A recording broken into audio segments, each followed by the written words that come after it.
sujeto del capitalismo está en su centralidad, digo con su matices, porque en algunos lugares está el campesinado, o acá está la cuestión higiénica y demás, se habla de sujeto social, de sujeto pueblo, pero en centralidad de la clase trabajadora.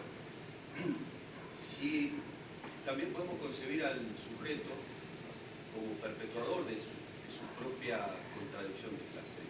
Porque digo, las clases trabajadoras en Argentina, si bien han tenido auge, como acá se explicaron, también es cierto que han sido funcionales a su propia asunción como clase.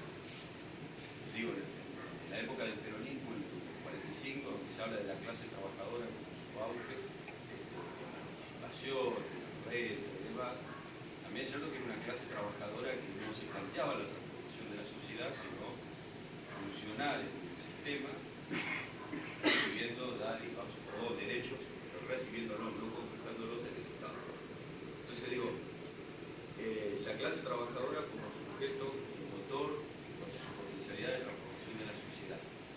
Hoy, esa clase trabajadora, en este momento político, en este contexto que se está viviendo en la Argentina, si bien tiene un potencial por su relación con los medios de producción y demás, desde el punto de vista de la subjetividad, ¿qué rol crees vos que hoy está cumpliendo?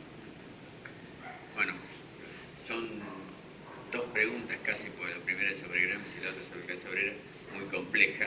Solo puedo simplificar groseramente, así que tómenlo en ese sentido.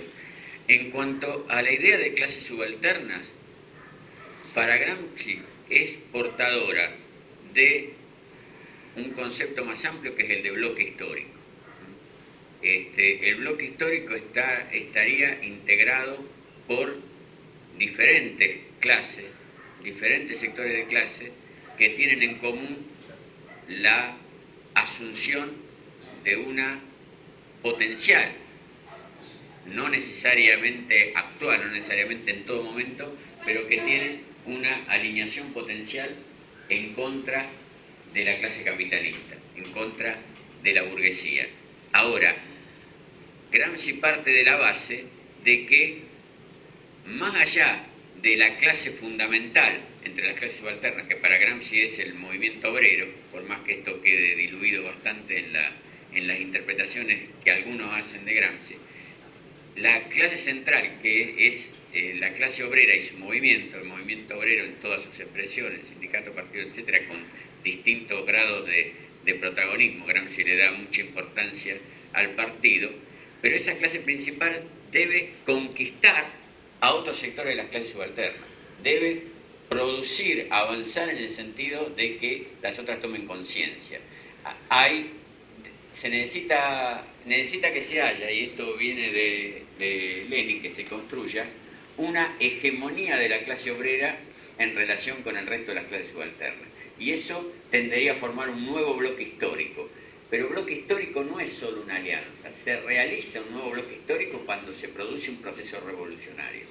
Ahora, esa revolución para Gramsci no es un asalto al poder, no es un único momento, sino es un proceso que tiene avance y retroceso, que toma caminos diferentes según el tipo de sociedad. Por ejemplo, Gramsci destaca mucho el problema de las clases subalternas del sur de Italia, fundamentalmente campesinas en su época. Él, por ejemplo, en algún momento dice que el sur de Italia puede ser la tumba del fascismo o puede ser su campo principal de acción. ¿Esto de qué depende? De múltiples articulaciones que abarcan a todo el país y no solo el sur. Debe haber una articulación norte-sur, una articulación de obreros y campesinos que tenga capacidad de enfrentar al régimen dominante. Ahora, si no se da esa articulación entre obreros y campesinos, los campesinos van a seguir sometidos a la conducción capitalista en forma de fascismo, y también los obreros. Si no se logra articulación en bloque, lo que se produce es la dispersión, la fragmentación. Y Gramsci dice, ahí entramos en la segunda cuestión, que la fragmentación, las luchas parciales, la dispersión de los esfuerzos de las clases subalternas es lo normal dentro del capitalismo. El capitalismo se reproduce no solo por medio de la coerción, sino también por medio del consenso de las clases subalternas. Obtiene de ahí su permanencia, podríamos decir, en términos más tranquilos, en términos más constantes. Solo en momentos de emergencia recurre el capitalismo a la coerción masiva. Renuncia por un momento, nunca definitivamente, a la construcción del consenso, o pone a la construcción del consenso en un segundo lugar y coloca en primer lugar la coerción. Pero esto solo se da en determinados momentos relacionado fuertemente con el ascenso de las clases subalternas. Nada casualmente, el fascismo, en el caso de Italia, asume el poder por la vía parlamentaria en 1922. Italia había vivido no su trienio, sino su bienio rojo inmediatamente antes, y el Partido Socialista se había dividido entre moderados y radicales, y estos radicales habían terminado por fundar muy recientemente el Partido Comunista, siguiendo claramente la identificación con la Revolución Rusa. Es en ese momento histórico que aparece el fascismo para terminar por la fuerza el proceso de toma de, o para interrumpir por la fuerza el proceso de toma de conciencia. Pero a partir de allí el fascismo, pese a ser una dictadura, también empieza a trabajar sobre el consenso. Y el consenso no solo de clases sociales intermedias que tienen esa dualidad de lo que hablaba Jorge, sino también de la propia clase obrera. Había numerosos obreros fascistas que nada coercitivamente, que voluntariamente adherían al régimen. No eran la mayoría, pero estaban allí. Entonces, yo diría que tenemos que mantener la vieja figura, pero no por eso no válida, de la clase en sí y de la clase para sí, ¿no? Con todos los matices que sea necesario articular. Pero no hay clase para sí, no hay subjetividad por la propia existencia. No se toma plena conciencia de la condición de clase en el mismo proceso económico, en el mismo proceso de explotación. Esto tiene que estar acompañado por otros procesos fuera del plano que acompañan al plano de las relaciones de producción, pero no se subsumen en estas.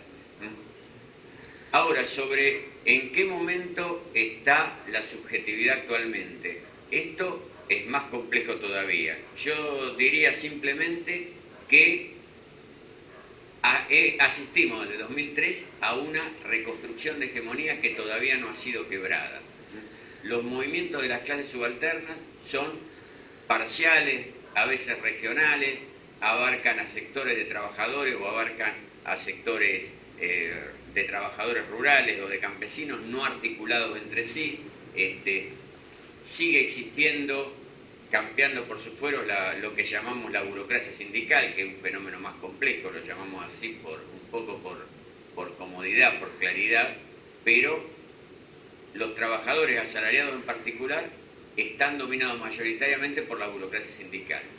Y hay la segunda central, la CTA, que es tironeada en un sentido o en otro para articularse orgánicamente o ser un nuevo modelo de burocracia sindical, o para ser un factor no de liberación social, porque los sindicatos no tienen esa función, pero sí de lucha económica consecuente por parte de los trabajadores. Ahora, tenemos un factor muy importante que no es solo en Argentina, que es la crisis de alternativa política. Las luchas sociales tienen enormes dificultades, por más que tengan momentos de auge, para articular en propuestas políticas, no diría alternativas, diría directamente que apunten a la idea de revolución social. Y eso faltó también en 2001.